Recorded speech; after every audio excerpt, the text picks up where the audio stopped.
Hello everyone and welcome to my channel. I hope that you are all good.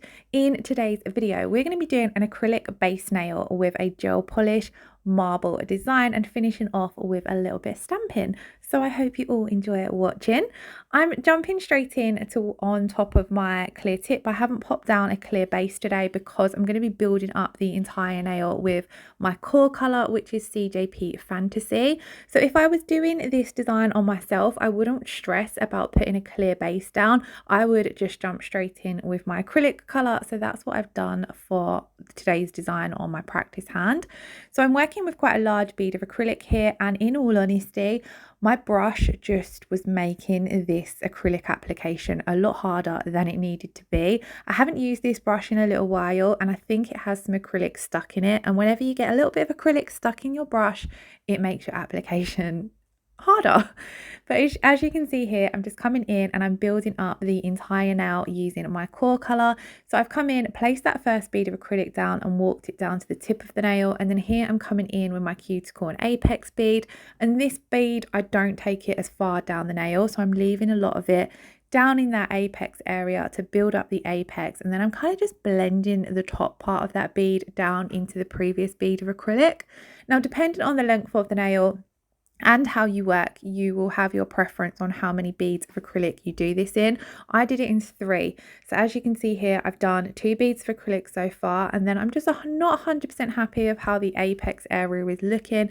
It wasn't built up enough in my opinion, so I come in with another small bead of acrylic just to build that up a little bit more. Your apex is where your nail gets a lot of its strength and structure from, so you do need to make sure that it's not too thin. I then allowed my acrylic to fully set, and then we're going to come in and file. So I'm using a 100 grit file to do this. This is a 100 and 180 grit file, so I'm using the 100 grit side predominantly throughout the filing. Sometimes I do switch to the 180 grit side to do some of the shaping because I find you get a nice crisp shape using that 180 grit side of the file. But to file, I like to come up one side of the nail, then go around the cuticle area, being careful that I don't over file on that apex area because you don't want to end up filing down. You don't want to file it down too much because then you're taking away that strength and structure that you've built up with the acrylic. Then I like to look at the overall nail and just will come in and file any areas where I feel as though I've got maybe like a little bit of a lump or bump there and it needs to be smoothed out, or if I need to perfect the side walls if they're looking a little bit bulky. Once I'm happy with the overall debulking and refining of the nail, I'll come in and start shaping. Sometimes halfway through shaping, I might do a little bit more refining. Kind of just depends on how I'm looking at the nail. But you can see here how much of a difference it's made already from what the acrylic application looked like to once you start filing. You get a nice, crisp, sharp shape. The better you apply your acrylic, the less filing you do have to do.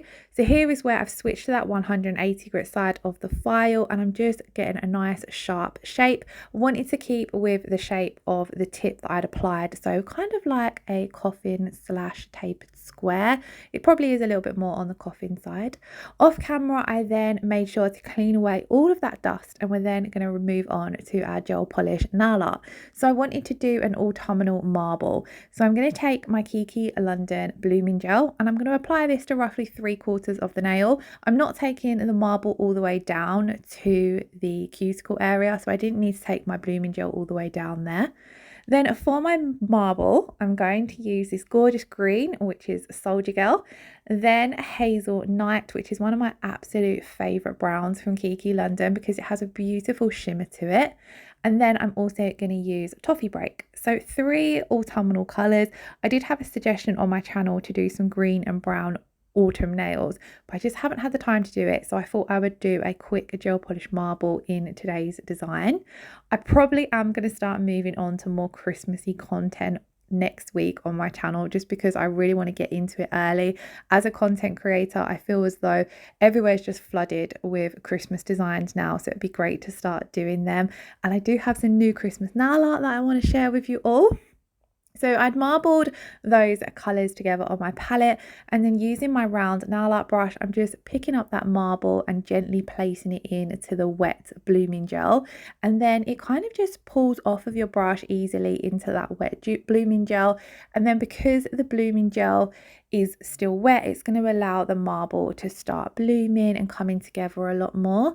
Then whilst everything is still wet, I haven't popped anything into cure yet, so whilst that design is still wet, I'm then going to take a little bit of champagne spritz and just pull this through my marble, just because I wanted to add in a hint of sparkle. So I'm just taking my striped liner brush and just pulling this in here and there until I'm happy with how it looks. And then once you are happy with how your design is looking with your blooming gel or your marble design, this is when you then pop it into cure for 30 seconds. And then to finish off, I just wanted to add in a hint of stamping. So I've taken my Miss Lucy UK Autumn Leaves stamping plate, and I'm going to pick up both of these leaves and stamp both of these down. I love how these are placed on the plate because you can pick these up together easily and they work being placed down together easily. So we've stamped that down, and then this is the finished design ready to come in and top coat. So today I'm going to be using my Kiki London No Wipe Rubber Top Coat. I'm going to apply a thin layer of this to all of the nail and then pop that in to cure for 60 seconds. So today's video has been a super quick one for me, especially on my channel. I usually do a lot longer videos, but I've had such an insanely busy week that I just haven't had time to record much this week, but I still wanted to get a video out on my channel. So I hope you still all enjoyed this design. If you did, do give it a thumbs up or leave me a comment below. I hope you're all having a wonderful week. Lots of love, take care, bye bye, and I shall hopefully see you all again in my next video, which will be a little bit longer and a little bit better planned. But like I said, thank you all so much for watching. Lots of love, take care, bye bye.